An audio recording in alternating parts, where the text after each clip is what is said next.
isn't public access in here. Yeah, but I'm in conversation with her. I know, but this isn't a public access area, so if you can just head out into here for me. I'm in the middle of a conversation. This is so that I can have a private conversation. Yeah, but I'm having a private conversation with him. Okay, you're not at the minute though, so if you could just head out on here, because this is a private room. Thank you very much. Sure. Right.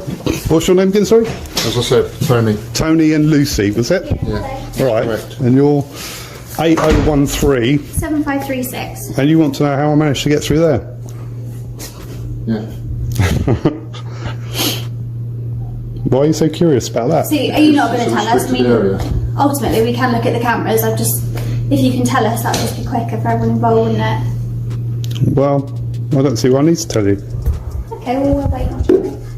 Why are you so curious about that then? Because it's a locked room, that's all. Maybe I've got superpowers. Do we know who can access the cameras in the front office?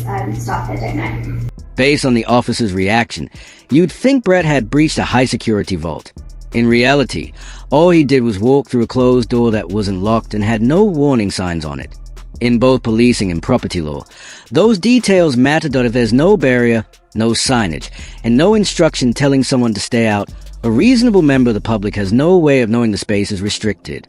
Brett didn't force anything open. He didn't bypass security. He didn't disobey any order. He simply walked through an unsecured doorway, and that's a core issue here. If the police want an area to be private, it's their responsibility to secure it properly. They didn't. That's a procedural failure on their part, not a criminal act on his. What made things worse is what came next. Instead of acknowledging that mistake, they immediately moved to checking cameras, looking for something to justify their reaction after the fact. That attempt to shift blame rather than accept error is exactly why the situation escalated in the first place. Have you just come out of custody? No. No. Well, I did go and see custody. You want to go seek her? Yeah, I was just having a look round. Did they help you? Well, she opened the door for me. But I was having a look round. I think we just need to make sure that this door is secure, that's really... Yeah. Because you're not committing any offences, so we just No. need to make sure that the door is secure, that's all. I wonder if it's just been left slightly... But that's just a private room, isn't it? So you can have a private conversation rather than having a public one out here. Into it, were you? I'm out of the police station. I don't want you in the police station. Why not? It's a public building. I think you've got bail conditions not to be in them. No, I haven't. You've got a CBO condition, have you not? No. What have you done then? Nothing at all. I think you find out. What's CBO stand for? Criminal behaviour order. No, I haven't. My colleague's just going to get some details. And we'll work it out from there. How are you? How can I not be allowed to go in a police station then? It's like not being allowed in a hospital if you had a road accident or something. If I've got business to be in here. The male officer blocks Brett from re-entering the police station, a publicly accessible building, based solely on his personal suspicion that Brett might be subject to a criminal behavior order. At that point, he hasn't verified anything. His colleague is still checking the system, yet he treats an unconfirmed assumption as if it were established fact that's a serious overreach.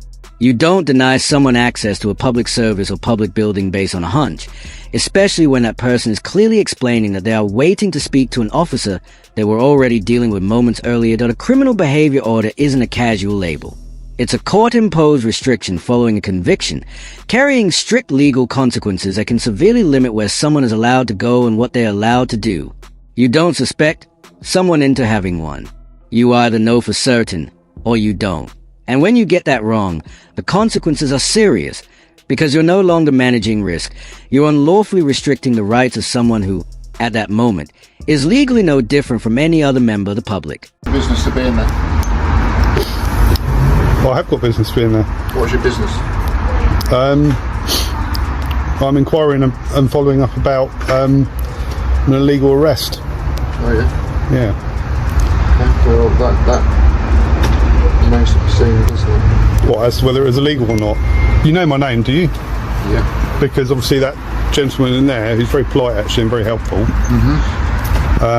he knows who I am. What would happen if I went in the police station then? You'll be breaching whatever order it is that you've been given. Well, I haven't been given any orders. When you get, just tell me how you get given the order, because as far as I know, there's no order. But how would it have been presented? In some sort of document form, wouldn't it? Usually, yeah. And I'd have had a bit of paper or a bit of writing on there saying... Or you may have been to court. No, I haven't been to court. Only in jury service. I'm allowed in the police station until you can prove that otherwise, aren't I? Brett ends up walking the officer through the law step by step, and the reasoning is airtight. A criminal behavior order doesn't appear out of thin air. It's issued by a court, formally recorded, and legally served. If someone actually has one, they would have stood before a magistrate or received official notification, complete with written documents outlining the exact restrictions. So when Brett calmly asked, "How would I have received it? Wouldn't I have paperwork?" he forces the officer into a corner where only one logical answer exists. If none of that ever happened, then either the officer has the wrong person, or there is no order at all. Before stopping someone from entering a public building on the basis of a CBO, proper procedure is simple and non-negotiable. First, the officer must correctly verify the person's identity using full details. Second, they must run a live check on the system to confirm whether an active order even exists. Third, they must confirm that the order was legally served and understand its exact terms. Anything short of that isn't enforcement. It's guesswork. And under Code A and Code G, policing must be driven by verified evidence, not assumptions or suspicion dressed up as authority. At the moment, no, because we don't want you in there just at the moment. Why not? Because we believe that you're breaching a community order. Community order? Yeah. How else would the community order work then? So, for example, would it be for like antisocial behaviour or... I believe so. I haven't seen the order myself. Yeah, there would be. What I'm getting at is there would be a reason with there as to why you're not allowed to do something. Is that right? Yeah, and that would be down there as well. What sort of things could you be given that sort of? There's a multitude of things. Oh, go on. These are what I'm interested in. Hiya. Hello. Can I just confirm your name is Julian? Some people call me that. Yeah. Okay, fine. Julian, the time is 1:15 p.m. I'm arresting you on suspicion of breaching your community protection order by being in less than 100 metres from a police station. I'm also arresting you on suspicion of being found in an enclosed premises. Do not have to say anything that may harm your defence. You do not mention one question, something which later will lie in court. Anything you do say may be given evidence. Do you understand what that means? Yeah. So you're under arrest now, so... She casually asks, "Your name's Julian, right?" And Brett answers honestly, "Some people call me that." That response alone should have triggered proper verification. Full legal name, correct spelling, date of birth, and database confirmation. That's basic policing. Instead, she treats a loose nickname like confirmed legal identity and escalates straight to arrest. That's not just sloppy, it's a procedural disaster. Then it gets worse. She arrests Brett for allegedly breaching a community protection order, and on top of that adds an accusation about being in a restricted enclosed area. But her own earlier statements completely undermine that second claim. The moment she speaks, the legal foundation for that charge collapses in on itself. At this point, the arrest isn't just questionable, it's built on stack assumptions, misidentification, and charges that don't even survive her own narrative. The door is secure, that's really... Yeah. Because you're not committing any offences, so we just need to make sure that the door is secure, that's all. She openly concedes that the door was unlocked. She acknowledges he didn't break in. She even confirms that no offence had actually been committed. And then, despite all of that, she proceeds to arrest him for the very conduct she just finished admitting was not a crime. That's not confusion. That a complete collapse of legal logic in real time. What happened was I was arrested. They used force against me and put me in cuffs and bent my fingers back. They stuck me into the back of the police van and took me around to the custody place where I was told that I'd breached a behavioural order and I'd got into a secure area. Well, I protested my innocence, and they looked into it and discovered that they'd arrested the wrong person, that there's another person with my name and date of birth who had a behavioural order against them, and they thought that that was me, and like I say, arrested me for it. And then this secure area I got into, well, the door was ajar. It's in the public foyer where you have a private conversation with the police. Brett was taken into custody and treated like a serious threat, all without his identity ever being properly confirmed. And the moment he arrived at the station, the truth surfaced almost immediately. The individual police were actually looking for shared the same name and date of birth, but it wasn't Brett. That single detail exposes just how recklessly this arrest was made.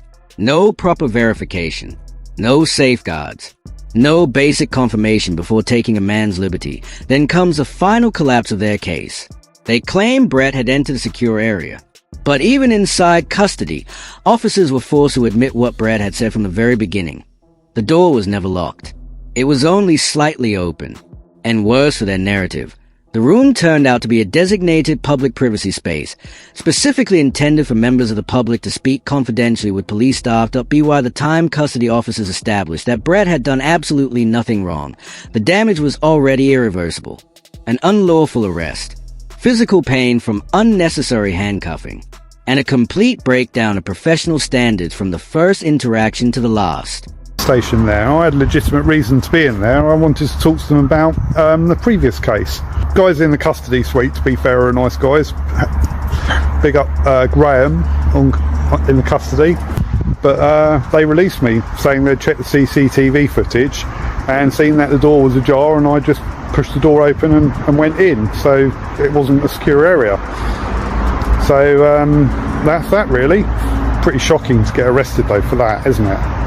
Brett's own response says more than any legal analysis ever could.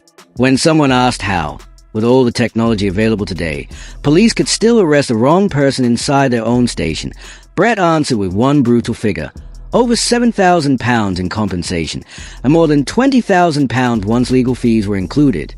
That number explains everything. You don't agree to a payout like that unless the arrest was indefensible from start to finish. This wasn't a minor technical error. It was a procedural collapse so extreme that the only way out was a quiet financial settlement, paid by the public, not the officers responsible. What makes this case even more disturbing is how completely avoidable it all was. Brett wasn't hostile. He wasn't causing disruption. He wasn't attempting to access restricted areas. He simply walked into an unlocked, unmarked privacy room that the police themselves had failed to secure. Instead of being treated like a member of the public waiting for assistance, he was treated like a suspect in a criminal pursuit. As the mistaken identity began to unravel, officers had multiple opportunities to pause, reassess, and verify. Brett asked calm, logical questions. How would I receive an order? Where is the documentation? Each of those questions should have triggered immediate verification. Instead, they press forward anyway. One moment, an officer concedes that no offense has been committed. The next, Brett is in handcuffs for violations that never existed, and the ending confirms exactly how wrong it all was. A settlement climbing past £20,000 is not paid out of generosity. It is paid when there is no legal defense left. Brett received justice. But the cost of that failure landed squarely on the taxpayer. This case is a reminder that in policing, competence isn't a bonus feature.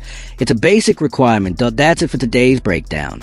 If you found this episode useful, support the channel by liking, sharing, and subscribing. It makes independent reporting like this possible.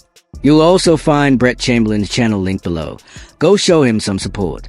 Thanks for watching, and I'll see you in the next one.